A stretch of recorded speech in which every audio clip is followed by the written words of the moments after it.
goal to help improve the patient experience. For the past 2 years, he has been a part of a physician shadowing program at Henry Ford Hospital in Detroit, and has shadowed and coached over 700 physicians on best practices and communication skills.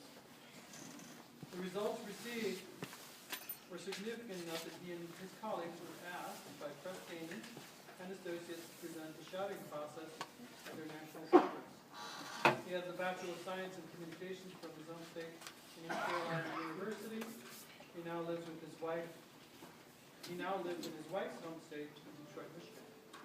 Ladies and gentlemen, please join me in welcoming Matt Jernigan.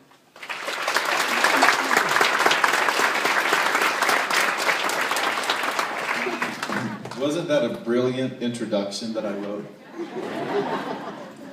If you ever get asked to write your own introduction, do it, and then act like you had nothing to do with it. How are you guys doing this evening? You got some cookies out there, I see, and some water. I appreciate you guys coming out. 5:30 on a Tuesday night. I don't know if there's a whole lot more going on in Alamosa on a Tuesday night at 5:30. Is that why you're here? It's just getting cranked up. I really appreciate being here. I love traveling around to all the different cities across the country. I traveled for 20 years. I traveled from Los Angeles for about 13 of those years, and lived in North Carolina for a while, which is where I'm originally from, and then moved up to Detroit, Michigan, and people say, why Michigan? It's my wife's hometown, so that's why I'm up there. And the winter is almost over. We're still getting snow just like you guys. But I'm so excited to be talking to a group of people that are in healthcare, know about healthcare, and it affects all of us. But just that you've decided to be a part of it, it's a very noble task. And a lot of times, you know, everyone outside of it just takes that for granted. I've been shadowing physicians for the past 2.5 years, and when I tell other people what I do, they already have their take on, oh, hospitals are the worst, or the doctors, they really need a lot of help. And it's just a bad rap that people get in the healthcare system, when the job and the training and all the education that you have and all the policies and guidelines that you have to follow are so rigid and changing, and you adapt so well. I just want to give it up to you guys in appreciation of how much I appreciate you, and especially after having been inside and gotten a lot of clinical experience now, what you go through and what you have to deal with. Can you guys give yourselves a round of applause? And it's Nurses Week. We've got nurses in the crowd. Can you raise your hand if you're a nurse? Everybody else can give them a big round of applause. I love me some nurses now. Anytime I've shadowed nurse practitioners, it's a whole, I love them, but just because they come from that nurse's background and just take that skill level to a whole nother place, and it's really wonderful.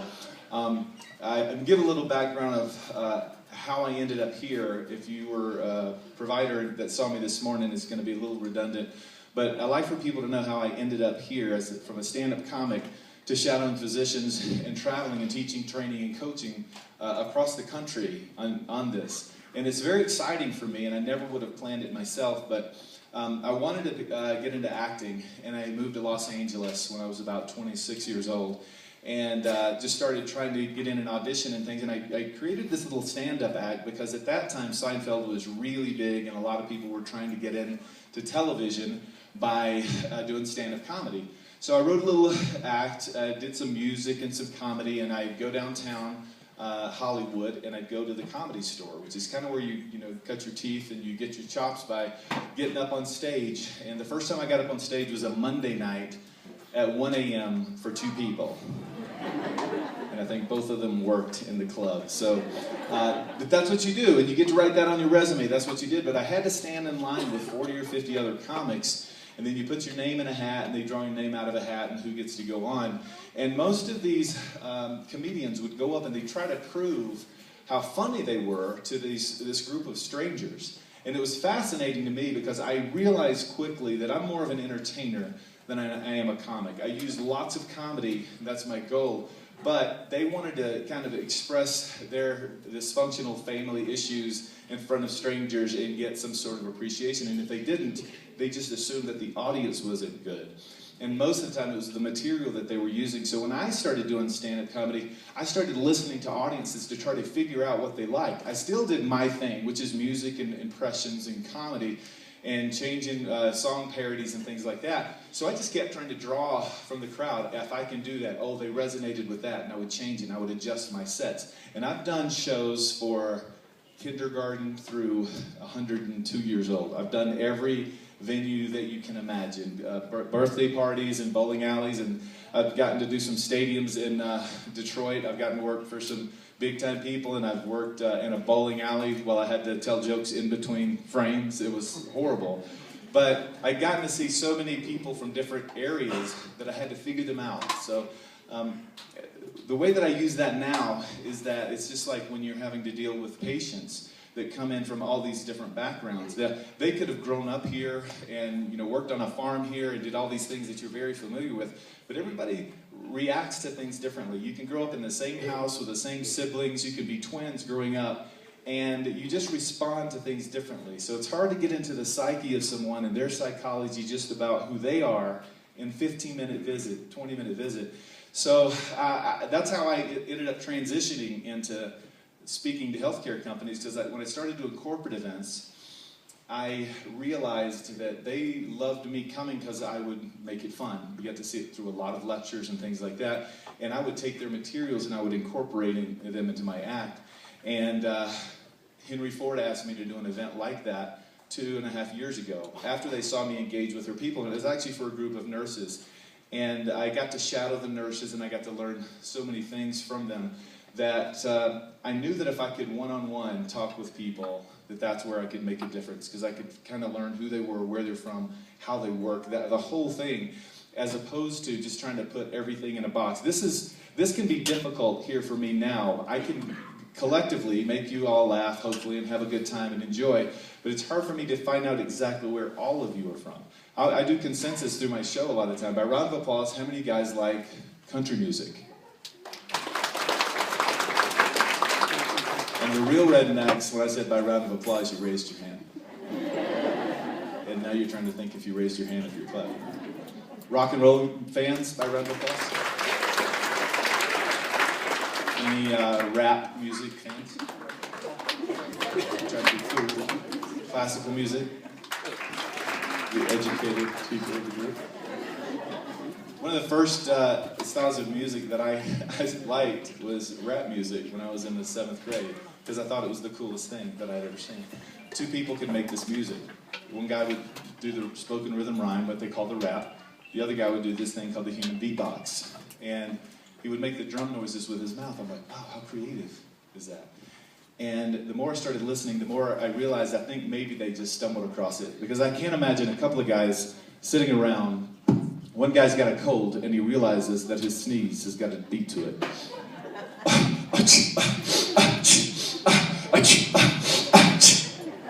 He's hanging out with a friend of his who occasionally suffers from an asthma attack. And his friend is trying to hang in there as best as he can, something like this. Now, anytime you got a couple of guys making this kind of noise, one of your parents is going to come by and ruin it for you, right? So the combination of one guy sneezing, one guy wheezing, and one of your parents coming by to ruin it for you, I think this is where the beatbox really came from.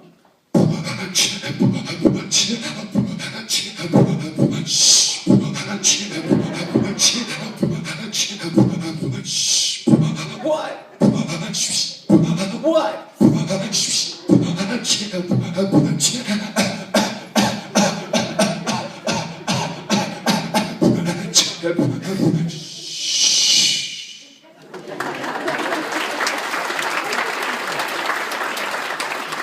Better the second time? Or?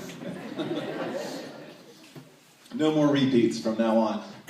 But the thing is the few of you that like rap music or claim to, or the ones that are embarrassed to say that you do, I had to design that joke so that everybody understood it, so that everybody got it. I would do that around the house thinking, this is cool, how can I make it so people understand it? So I had to go back and I had to tell a different story so that I connected with people in a different way. And it can seem really silly, but I designed them that way, and I started doing all my jokes that way because I would perform at a middle school, and I'd say something like about Elvis Presley, they'd look at me like, what? You know, I'm like, you guys like R&B? They're like, yeah. You know what R&B stands for? They're like, they have no idea. They think it's a word, R&B, A-R-E-N-B, because that's all they hear is R&B, right? So I have to explain it in a different way. You know, I have to get them there. I got to take them on a bit of a journey. The journey that I take around this world, I get to meet so many different people, so many different places. And one thing that I do notice is that no matter where I travel to, the people from that place don't think that they have an accent. I grew up in North Carolina. Play from North Carolina, we ain't got no accent, man. What are you talking about?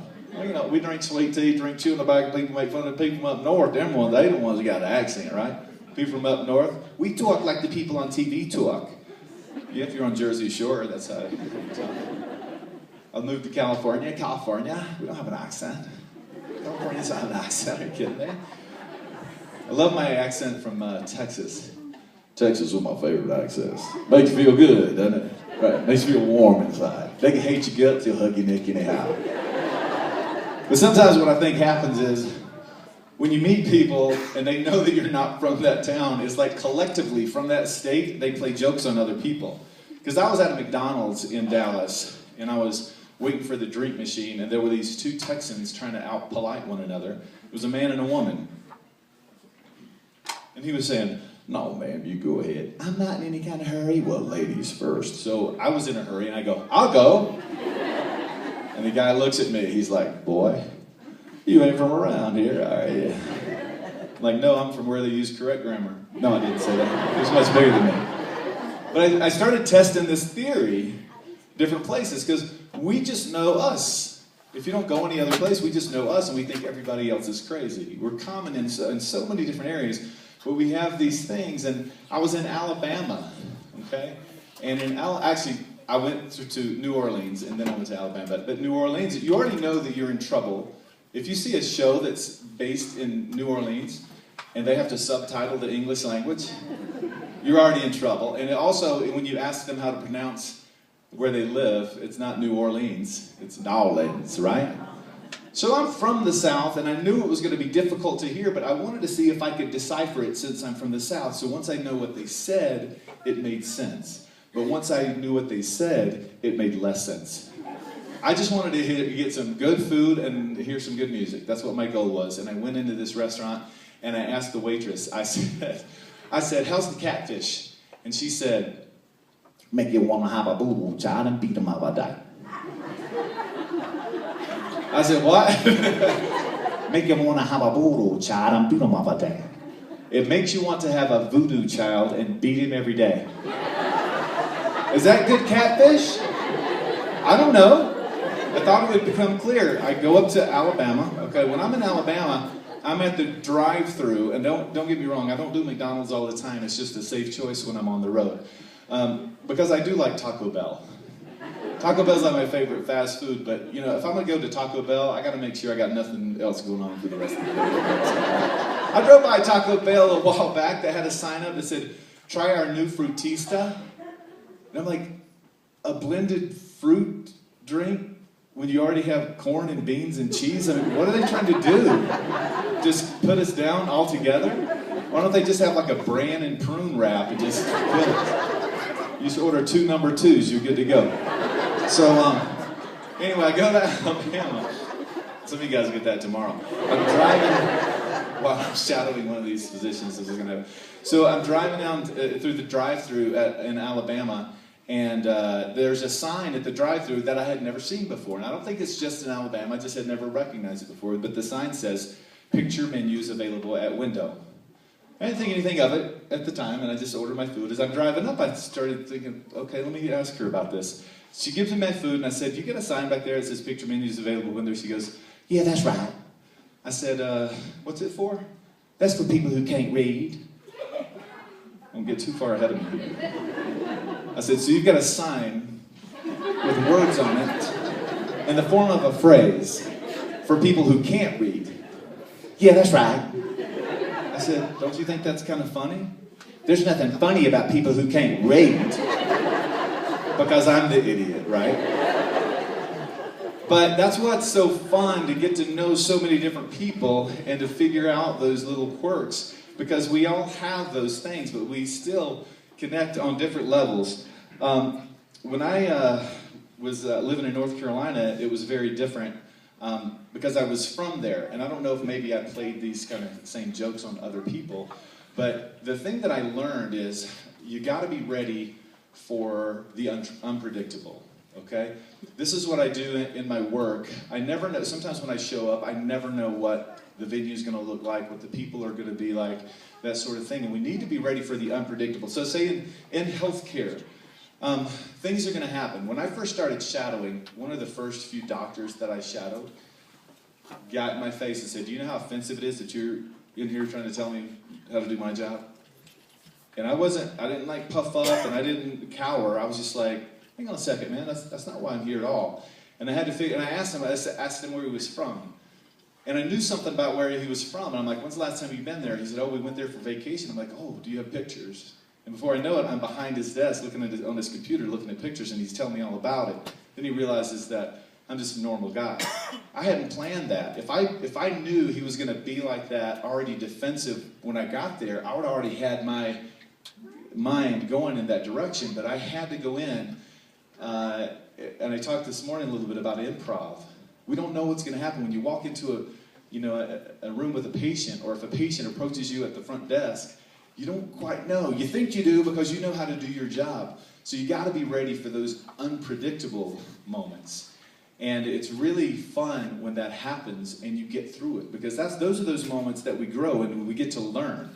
So when these things happen to me as I'm on the road and I show up to places and the setup isn't exactly like I like it, or the people aren't exactly what I was thinking, I constantly had to adjust, and I learned to have fun with it.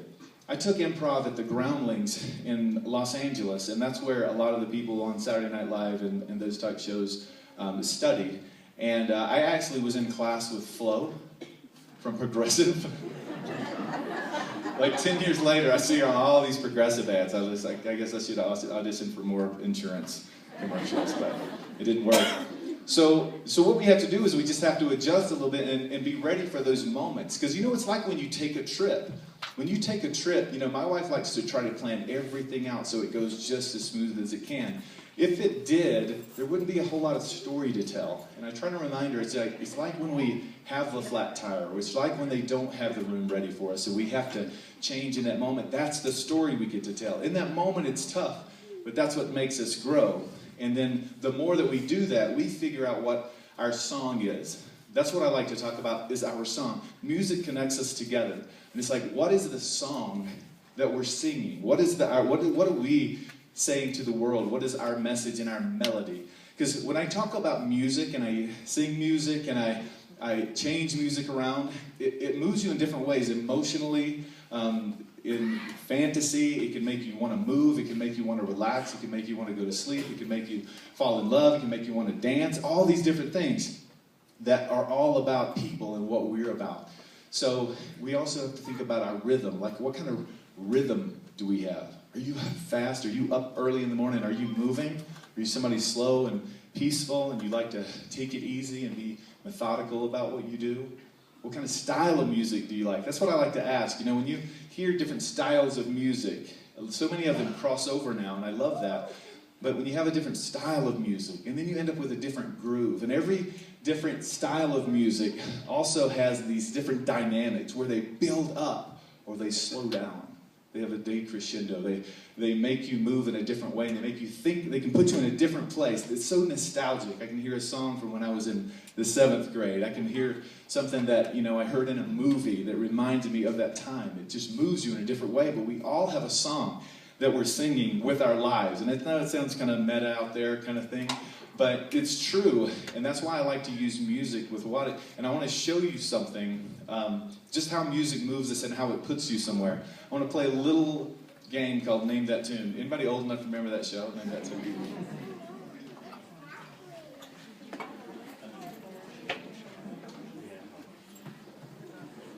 So when I asked young people, when I was doing a lot of high school and middle school events, I would ask them if the styles of music they like. And they're like, "You guys like rock and roll?" They're like, "Yeah." "You like throwback rock and roll?" They're like, it's throwback rock and roll, you know? And if you're a true rock and roll fan, you gotta like throwback rock and roll, classic rock, southern rock, right? You can't just like today's rock. So nothing wrong with today's rock. It's a little different. Back in the day, you'd hear 2 or 3 chords, you knew exactly what song it was, right? You're yelling it out. I always gave a test to these kids. I'm like, all right, I'm gonna play a few notes and see if you know these old rock songs. And if ever something good came out of a video game, is that Guitar Hero taught these kids all our old cool music, right? My son loves to play that, and it's all these old songs. So I'm going to do the little test. Like I say, you can hear 3 or 4 notes, you know exactly what song it is. Where today's rock and roll music, I can hear the beginning of the song, then I'll hear the chorus, then I'll hear the bridge and the next verse or the next chorus, and the song's over. I still don't know the name of the song or who the band is. Okay. Yell out the name of it. If you know the artist, I'll be even more impressed. Smoke on the Water by Deep Purple. Very good. You see, a lot of people, I'm glad you know the name of that song. A lot of people think that the name of that song is You know that song? And some people think I'm about to play this song and they yell out something else. Yell it if you know it.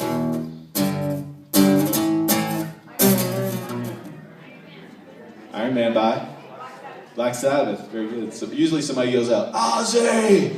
Like they're on the first name basis with Ozzy Osbourne. I don't think anybody's on a first word basis with Ozzy Osbourne. Okay, let's see.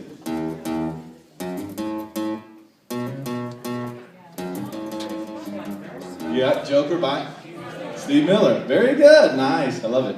I'll see where all the real rednecks are. I played it wrong, and you guys guessed it.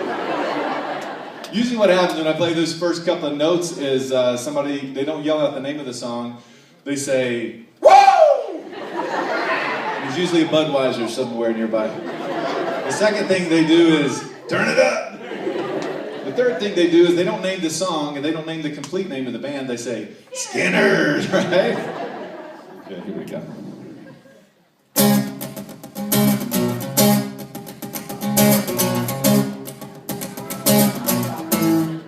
Eye of the Tiger by Survivor. Very good. Do you know they used that song for a commercial a while back? They got Survivor back, you know, they're now older and heavier and balder. They put them in a Starbucks commercial, and they actually put lyrics to that part of the song. Don't you hate it when they use one of your favorite songs for a commercial? Glenn, Glenn, Glenn, Glenn, Glenn, Glenn, Glenn, Glenn's the man.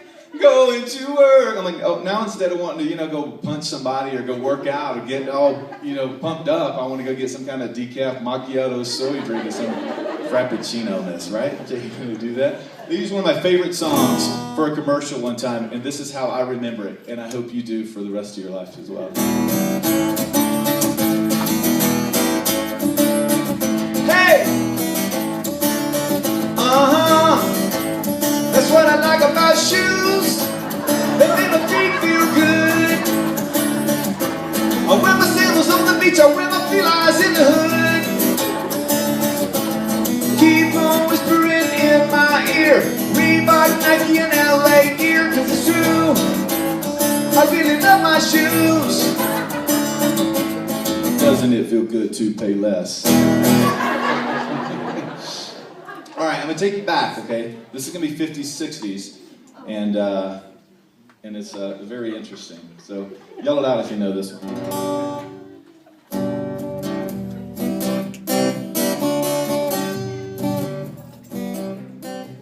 Kind of hard to guess one, right? Because they wrote about 150 million songs to this riff, and I'll sing a few for you. Won't you stay just a little bit? Hey, hey, baby, I wanna know, would you be my lollipop, lollipop, oh, lolly, lollipop, lollipop, ba-dum-bum-bum. Every day things are getting closer, going faster than a roller coaster. Dream, dream, dream, dream, big girls, they don't cry. Same artist. Cherry baby, blue moon, I saw you standing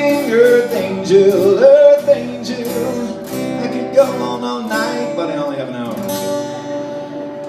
It's real, my 50s and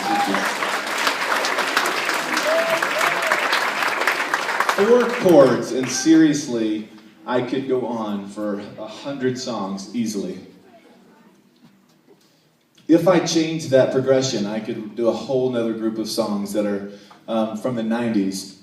What I love about that is 4 chords, so many different songs, so many different melodies, the same exact progression on the guitar, completely different songs, completely different messages, a totally different feeling.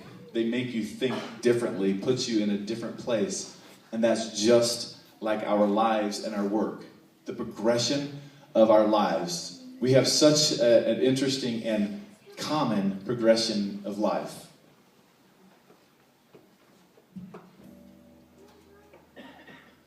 We get up in the morning, we go to work, we have lunch, we finish work, we go home, have dinner, hang out with our kids, watch television, and repeat. Something like that. We've done that at some point. Maybe work out somewhere in between there, go out to dinner, go out, have some fun, whatever. But those 5 days, or whatever your work week looks like, is so similar that we have to look for what are we saying with our lives. And the reason that I say that is because we have these fun, interesting lives outside of work a lot of the time, and then we'll get to work and we check it at the door. I've seen providers do this. I've seen them laughing and joking in the hallway with their colleagues. They walk in that room and it goes away. It just falls away. And the people that are there, they don't get to experience the goodness. They don't get to experience the melody. They don't get to experience the song that this guy is singing all over the world, all over his house, all with his kids, with his family, with his friends. And when you think about, what is my song? What does that mean? I'm talking about our gifts. I'm talking about our naturally given gifts, gifts that we have, talents that we recognize about ourselves, talents that we have that people recognize in us. The things that, there's so many things that people told me about what I do on stage that I didn't realize that I did. Sometimes we don't even want to know, because then we're hypersensitive about it, we know about it, we're insecure about it, or we're so self-aware. But it's those things that people talk about you that you don't even realize about yourself. It's also those things that you know that you're good at. If you are organized, if you are great in the last minute, if you like to throw things together in one moment, if you like to experiment when you cook, all these different things, you're a different type of person. The types of music that make you bounce, the kind of music that makes you want to tap your toe is different, and there's reasons, there's different messages. So it's like, what is the message that you're giving, especially when you're working and you're with these people that you only get to see for a few hours a day, and how are you impacting each other? And I promise you, when you bring more of yourself into that job, into that work week, it will feel better for you. You'll experience more joy. You'll also get to grow and learn, just like those unpredictable moments. When you start being more of yourself, people are curious what's going on, and they're not as comfortable because they have not yet done the same thing. When we start bringing ourselves to work, within the guidelines of work and our dress codes and things, there's some of that, but it's our personalities that we bring. It fills my heart when I see a provider walk in, and they're just right off the bat. Sometimes they're bigger in that room than they are in their office.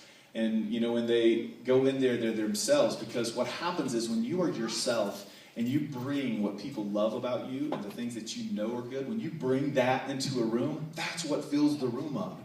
That's confidence, and confidence wins, not arrogance, not I know more than you. It's just that I am comfortable and confident with who I am and what I do, and I'm a pro at this, and we're going to enjoy ourselves. And when you bring that into a room, especially when you're talking about patience, it makes them relax, because they go, okay, you got this. When you bring it, because patients bring all they got to us, right? They bring everything to us, and they, even more so than maybe they even do with their family, lay it all out there. And the way that I've been able to kind of navigate through this profession that I'm in now, where I'm inside of exam rooms so much, is trying to figure out how I can bring what I know to help the providers. And that's what I talk about this morning is, and I told the guys that when I first started doing this and I did an event, I wrote a song called Physicians Are People Too, okay? Nurses are people too. It's not just that we have to focus so hard on these patients and be reminded how vulnerable they are, how hurt they are, and all these things they're going through. That is true, and we know that. That's why we're doing the job we're doing. That's why we have this noble cause to serve people and give to them more than they ever really feel like giving to us. And there's those moments that we have to remember who we are, what makes us who we are, where we came from, and the things that brighten other people's days. When I was doing this stand-up comedy and I would switch those things around, I performed for a group of engineers. And that's a tough group. Their heads are in books, they're on computers, they're drawing lines, numbers, and this one group, I don't even know what they made.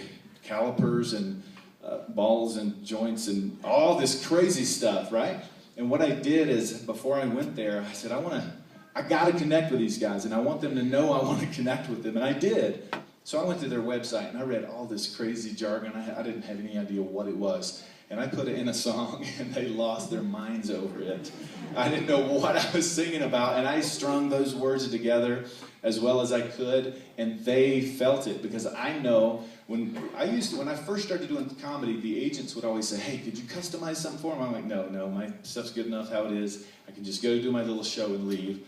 I don't want to do more work when I'm not there, that sort of thing. And then when I started doing it on my own, I asked if I could, would you allow me to write a song for your group? And some of these folks, I've sent it ahead I'll record it, send it to them. They'll put it as a ringtone on their phone. They love it. It's great. And that makes me happy because I'm doing my thing, but I've got the interest of others at hand. So it's not about all these changes that we have to make. We have to bring our gift and say, okay, how can I use my gift and make this situation better? Not let the other person win, or feel like you got to force the things that on other people. So it's really important to remember that, because you are unique, all of us unique in so many different ways with so many different gifts and talents, that it's a shame that if that doesn't show up in your workplace. That's my opinion, but that's what I've enjoyed the most when I see providers and when I see nurses and they are themselves, and when patients respond to that. It's almost like you can get away with more things. Nothing illegal or nothing that violates HIPAA, but it's like you can feel free. And when you feel free, a patient feels free, and then they feel relaxed. It's those things that they do, that we do, that make them feel relaxed. I want to see if I could get a couple of people up here, because I talk about about improv, and I'm not going to do improv. It's just nobody's expecting that right now. And something fun always happens, and I don't know what to expect. So I like to kind of see how we do in something that it's planned on my part. But if I was just having a conversation with somebody in the audience now, it's really improv, because we don't know each other. If I ask somebody their name, we're doing that, and we walk into it, and it's so much fun when you connect on a certain level. So I'll set it up just so that no one's scared to volunteer. But one of my favorite styles of music is Spanish music. When I moved to California, I fell in love with Spanish music, and I love it just because it's just so emotional and so dramatic.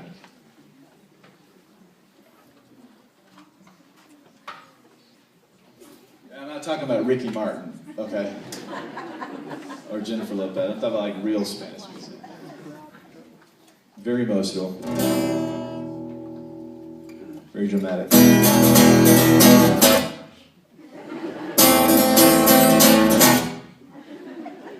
Is it like there's somebody sneaking up behind them? Like their guitar's got a gun in it or something? So I wanted to write a Spanish song, but I don't know any Spanish. So I actually did put together, a friend of mine said, hey, you're good enough.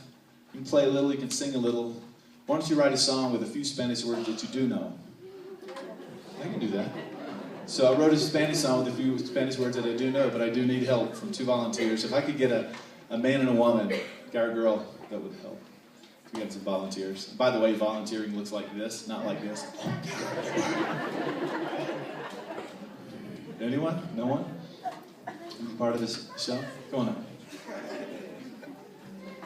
All right, I need a competitor. There we go. Give them a round of applause. I don't have a clue what's happening. Can you hop on this side over here? And you are Raina. And what's your name? James. Give him a round of applause. James, could you hop on this side over here from me, please? Can you stand like right over here? Good, I know, that's why. There was a girl on this side one time that had braces and my thing got caught up in her teeth. And I don't have any liability insurance, so. All right, can you stand a little bit closer to the floor? Perfect. I think that's like a Henny Youngman joke or something. Okay, all I need for you to do is when I come to that break in my song, whichever one of you two I look at, just step to the mic and give me a nice, big, deep hoo-ha. Yeah, hoo-ha. She seems very sure of herself. Are you okay? All you have to do, if you're having trouble mustering that out, just think, Antonio Banderas. Okay? Because he can say anything and make it sound cool. Okay, sweet. That's what I love. You guys ready? Give him some encouragement. I like to say hello to my friends at Capo Bello. Taco Bell, I eat burritos. Sometimes I eat fajitos. Hoo-ha. That was good, but hers was deeper than yours. Unless I want cinnamon twist. I love my señorita. I like to call her my chiquita.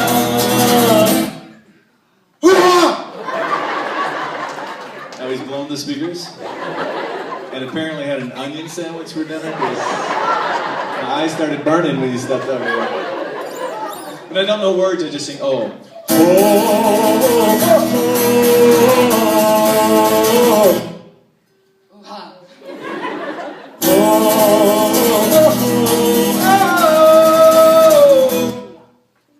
Hoo-ha. And now there's spit on my microphone. So appreciate that.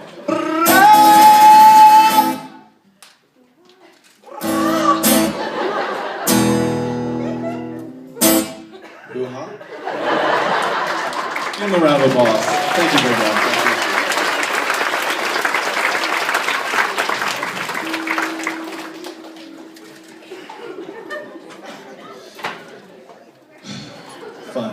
Fun. Now, what I found when I was pursuing acting while I was in Hollywood, while I was doing stand-up comedy. It took me about 10 years of making a living doing stand-up comedy before I realized maybe I should do stand-up comedy and dabble in acting. Because when I was acting, I would audition for 3 or 4 or 5 commercials every single week. And I wasn't getting anything. And I did this for about a year. And after I did that, my agent called and said, hey, you need to come in. And I was like, oh no, they're gonna let me go. And it's really, really difficult to get a really good agent. And I was scared about what they were gonna tell me.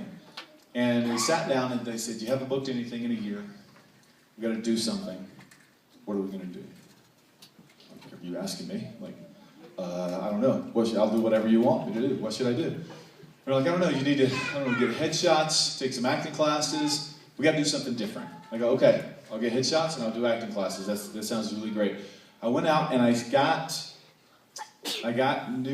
headshots taken, but I never even got them back before I went in and I auditioned for a Pizza Hut commercial.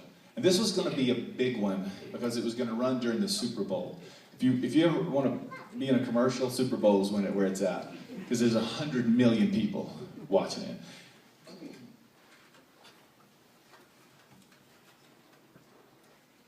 So I went in and I said, well, I don't have my headshots yet and I hadn't started the acting class yet, but I got to do something different. Because when I show up for an audition, there's 100 other guys that look just like me. It's freaky. It's crazy. You go in and you know, if I didn't know kind of what I was doing, my agent wouldn't have me anyway, and the casting director wouldn't keep having me back. So it couldn't have been horrible. I just wasn't going above and beyond somewhere. What was I supposed to do differently? And all I started doing was I started talking to the casting director and asking him about himself. And I'd say something to the camera guy about the shoes he was wearing or something like that. I just started treating them like people, not these people that were the gateway to me getting a job with some director. And I had these conversations with them. And then when I started connecting with the human beings during that time, then they would say, you know what, everybody else is kind of doing it like that. Try it like this. And then I'd have a leg up on other people, because you can go in and do fine, but you got to do something that stands out, and they would help you. They see hundreds of people doing the same thing, and they say, hey, try it this way. Well, I booked that commercial. I booked the Pizza Hut commercial during the Super Bowl from that, just because I changed a little bit. I usually bring it with me. If you want to see it after you leave here, you can Google or you can YouTube Pizza Hut Gold Ring, right? Pizza Hut Gold Ring. It's a funny commercial, but the pizza only lasted for like a month. It's like the one pizza that did not work for Pizza Hut. Right after that, they hired Jessica Simpson for the barbecue chicken pizza, and then Queen Latifah got her 4 different individual pizzas, and I was left in the dust. But it was just a little mind shift. That's what I call it. I don't know if somebody uses that word. It's just a little mind shift, just changing the trajectory of what I'm aiming at, just a little bit.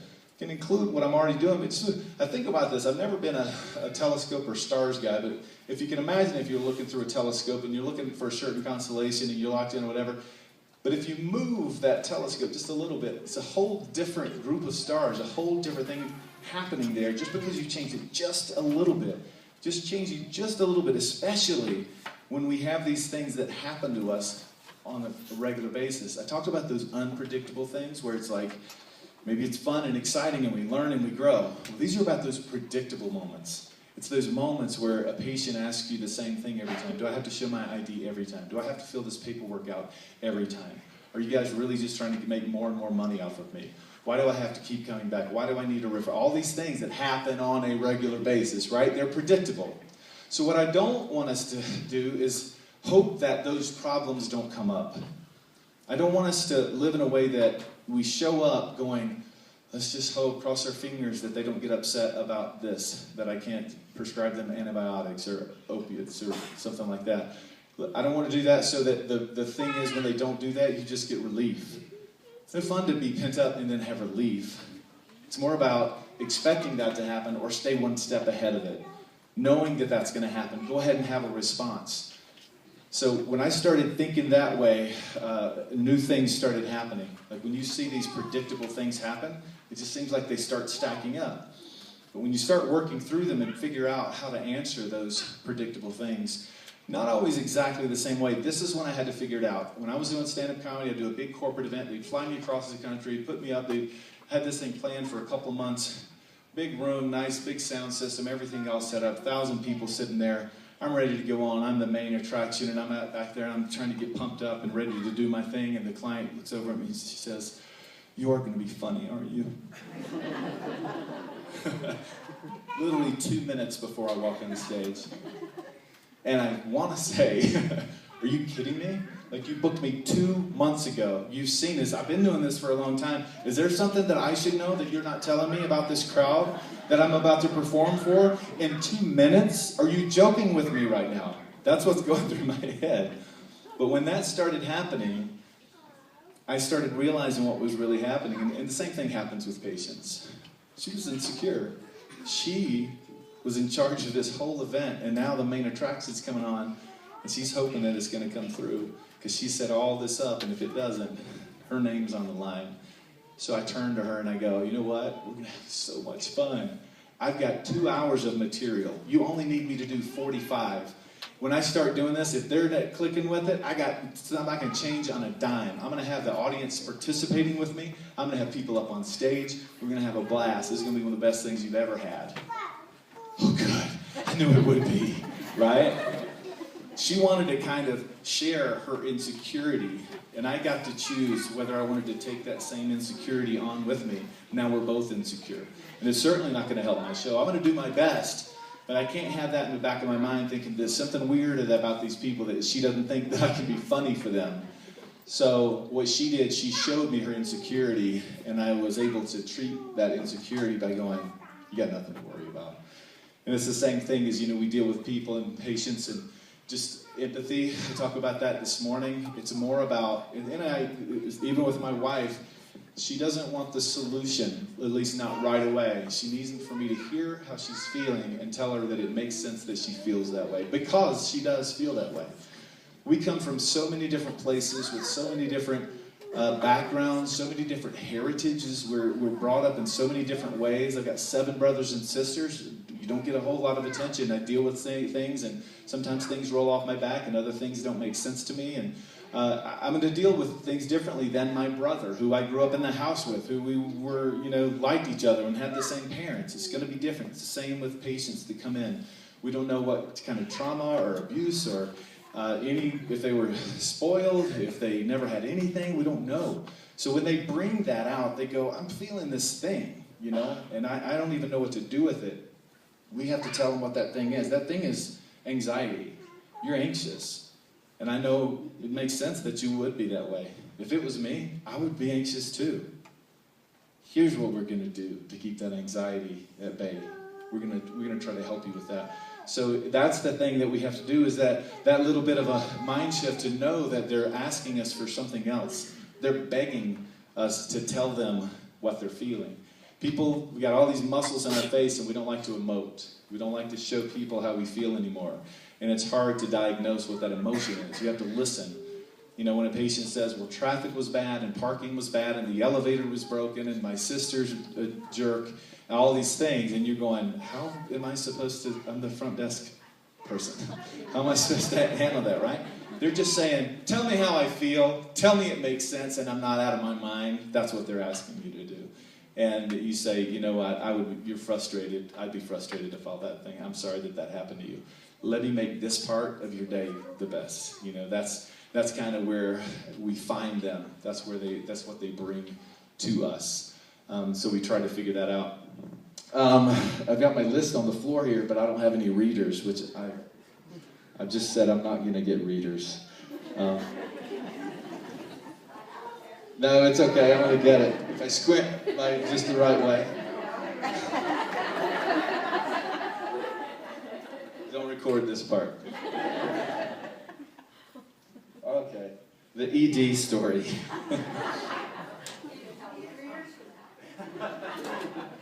Ed's story. I don't know who Ed is. The ED, I worked in the emergency department. This is about us being jaded, because I can even feel that as I tell that story. It's like, yeah, I've tried that before. It doesn't work. Like, yeah, I see that you're frustrated, and I can see why you would be. But let's make your day better. You're not going to make my day any better. I know that can happen, and we can get jaded, and those things can happen. What we try to do is figure out how it works best for us. We have to figure out that phrase. I don't give people scripts to use. We have to figure out, you have to go in. One story that I love. I shadowed a pain doctor, and he loved the fact that I was a stand-up comedy, and he was pulling up videos of stand-up comics, and we're talking about stand-up comedy. He loved it. And he was about to go to see a patient I wasn't shadowing with. And he said, I got a question. I'm like, what's going on? And pain, that department, it's got a lot of stuff going on there. I said, what is it? He goes, my patient, her last name is Gotham, and I want to make a Batman joke. I'm like, okay, I might be able to help you with this. I said, well, number one, she's either heard it 1,000 times, and she is not going to think it's funny. Number two, she's not going to get it at all because she's not a Batman fan. She doesn't know whatever. But there's only one way to find out. You got to go in there and try it. That's all you can do. That's what we do. You got to try it. He went in. It went over well. He was very happy, That's what we have to do, though. We have to go, you know what? I'm going to try saying this. One of the things that I was talking about this morning is how to stay one step ahead of people. They're always concerned about their time.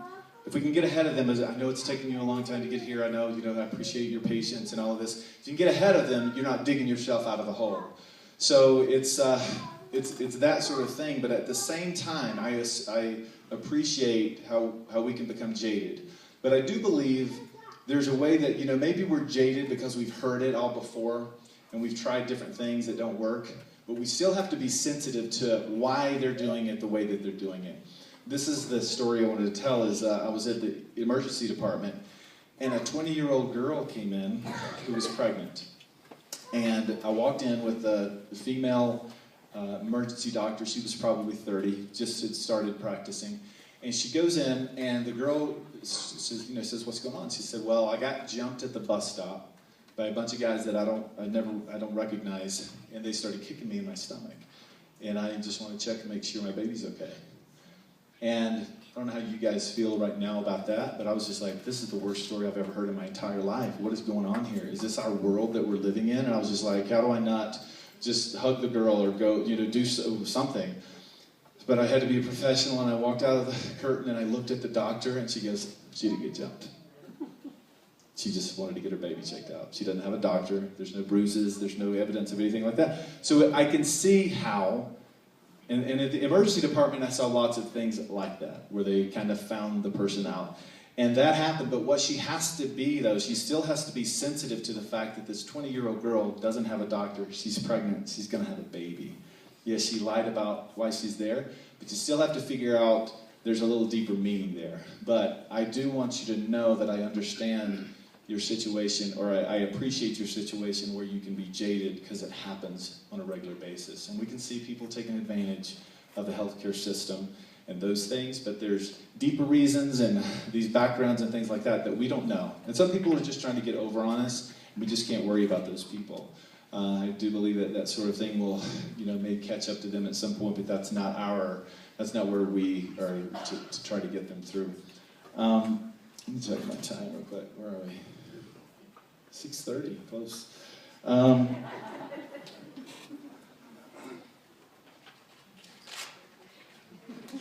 Okay, let me see where we are. I just wanted to make sure I did this really nice and tight for you guys. Do a couple more things and let you guys go party in Alamosa. Preconceived notions is what a lot of this comes down to. One of the group, a hospital that I shadowed in a different state, said our doctors, they're resistant, they don't want to change, a lot of them are arrogant, sometimes they can be egotistical. I'm like, do you want me to shadow them or not? There's no way I can go in there thinking that about them.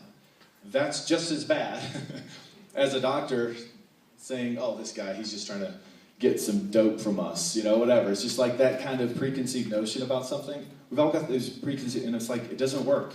It doesn't work. And we make them about each other by the way that we dress, what we listen to, what we drive, all those things. We just kind of guess. You see somebody in the gym walking a certain way, and you just have something.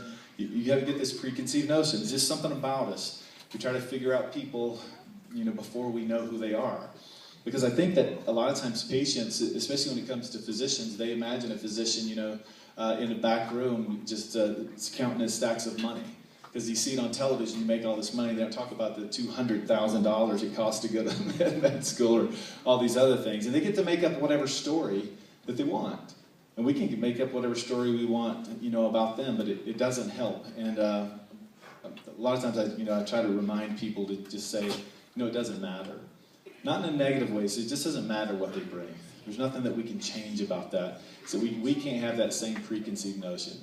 Because I can give advice to someone about how to handle a certain situation, and you can immediately go, that's not going to work.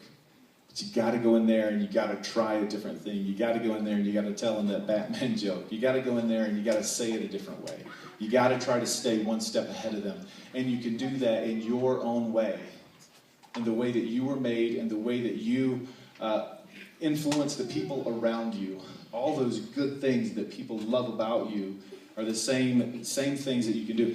When I started presenting to hospitals, I felt like, should I be doing PowerPoint? Because people, I hate PowerPoint, I apologize. But I'm like, should I be doing PowerPoint? I try to work it in there. PowerPoint's just not my thing. I've seen some sick PowerPoint presentations too, some really phenomenal ones where you're hooked. I know the guitar and I know comedy, and I second guess myself on that. I'm like, I know this. Can I use it in order to influence the people that I'm talking to so that I can model it? When I go in and I shadow physicians, I try to be humble. I try to be empathetic. I try to listen to them. I try to stay one step ahead of them if I can. I try to have as many answers as I can. I try to, just make them feel comfortable. I want them to have clarity on why I'm there and feel comfortable and relaxed. That's the thing that I would like for them to do with their patients. Therefore, I do that with the physicians. I'm not manipulating the situation, but I'm modeling the very behavior so that if it's not working, then I've got to figure it out for myself. But when I see that working, I know that it'll work for them. And if I can give you guys just a little nugget to where you go, I'm going to try just something a little bit different. If you can just commit to saying, I'm going to try something different, I'm going to just move that telescope just a little bit. I'm going to try something new. I still do my same thing, but I'm going to start incorporating something new. I'm going to say a different line, or I'm going to say this before they get mad, And if you start just looking at it that way and say, I want it to be different. If everything was predictable in a blueprint, it'd be a pretty boring life, I tell you. We spend our lives trying to prepare for the worst, trying to make sure things don't happen in security, and we buy things and we get insurance on them, and then we, try to plan our trip exactly at the right moments, and we try to be with our kids and make sure that they do, and we try to protect ourselves so much, and we try to line it all up, and if it went just like you wrote it out, it wouldn't be any fun. It's those curves and those different improvisational moments that you have to adjust to, and those moments that we grow and we can feel that. And when you have a gift, and then that gift grows, it's just a good feeling. And that's why I'm happy to be able to use my gift and hopefully to influence you. So if you can remember, before I do the last little bit here, is to think about what your song is that you're singing, what that melody is, what that style is, what kind of progression you have, what kind of rhythm there is, what kind of groove you have, that sort of thing. I think it's easy I haven't met anyone who doesn't listen to music or have a different style of music. Just start thinking of it that way. Remember, there are going to be these unpredictable moments that you're going to be better after they happen. When they happen, if you can find solace in, okay, I don't know what to do, but I'm going to know a little bit more what to do or not to do through this unpredictable moment. Then those predictable moments, try something a little bit different so that you can get through them a little easier. And just kind of remember yourself in that moment and that mind shift, and just not, if you can, I don't know if it's a good idea to be jaded, because it's not a positive term, but if you are, just still remember to be sensitive to what the underlying thing is. One thing that I made work for myself, I changed things, I used what I knew, but when I was in college, I wanted to be a DJ. And I couldn't find a job anywhere as a DJ except in a country line dancing club. And I had hip-hop and rap records. So what I had to do is I mixed in my rap records with their country music. And this is called country rap. And I know you just made up a word for it, but it's a family show, right? Thank you, kids, for coming. I appreciate the kids. You get any of it? Did you laugh a little? A silly guy on stage, your parents made you come? Should I have done some Justin Bieber jokes or something? Yes, do it. I'll do one Justin Bieber joke. Is that okay with everybody else? All right. Yes.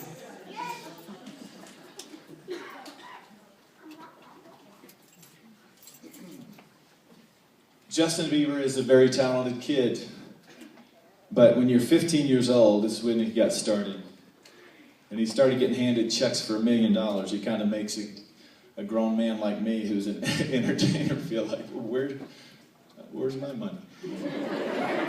So I'm just saying, if they're going to be singing, he's singing about love and relationships at 15. And I'm like, you know what, I'd be a little bit better with it if the song was a little bit more about something he knew about at 15. If it was more like this, I think I'd like it. You know I love me, I love my hair.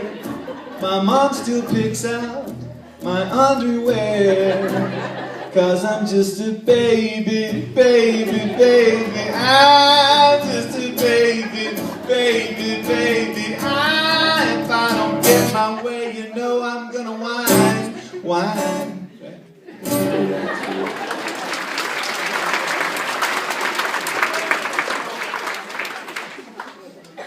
I did not write a complete song for you guys, but I did start one. Do you want me to just tell you kind of how it goes a little bit?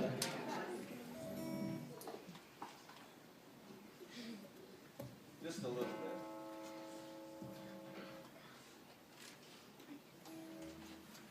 I just hear this song on the radio so much, I'm very tired of it, but everybody knows it, so I had to use it.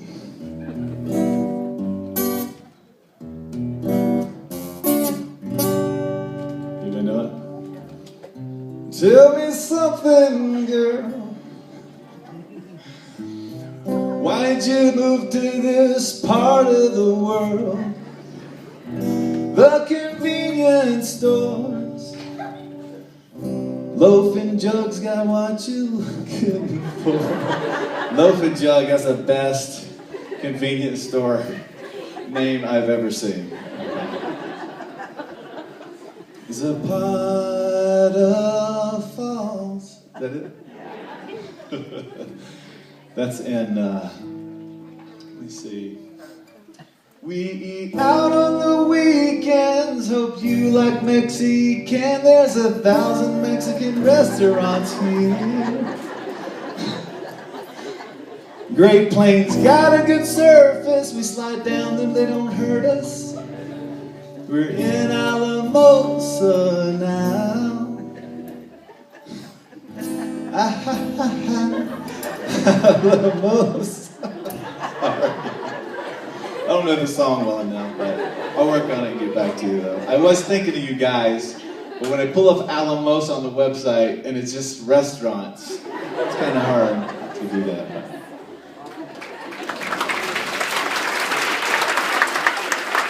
Country rap, help me out. Put your hands together on this beat. Look away, look away.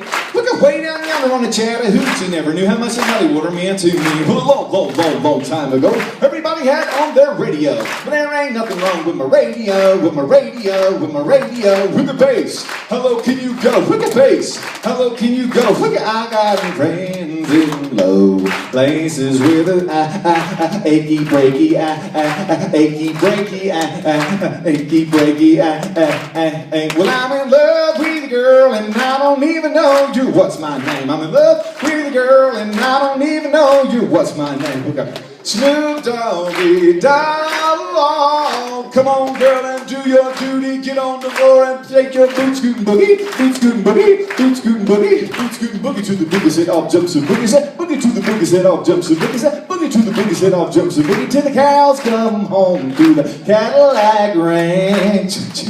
Thank you. You guys are awesome.